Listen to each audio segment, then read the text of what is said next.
In this video, I'm going to teach you how to fix your AniWatch subtitles not working. So currently right now, we're on the AniWatch website and we're watching something like this. As you can see, we have subtitles, but if your subtitles is not appearing, that may be a problem on the server itself. So for example, you can toggle first the CC or closed captions and see if the subtitle that you're looking for is available. You can also change right here the playback rates as well as the other options for the actual quality of what you're watching.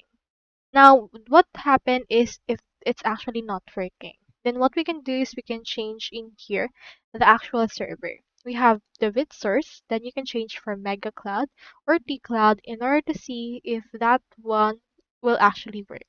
So let's see if this will work, and as you can see, it still works. So what you can do is you can head over and then just switch servers in order to actually go over and then make the subtitles work again. So that's all there is today, and I hope this video helped you out.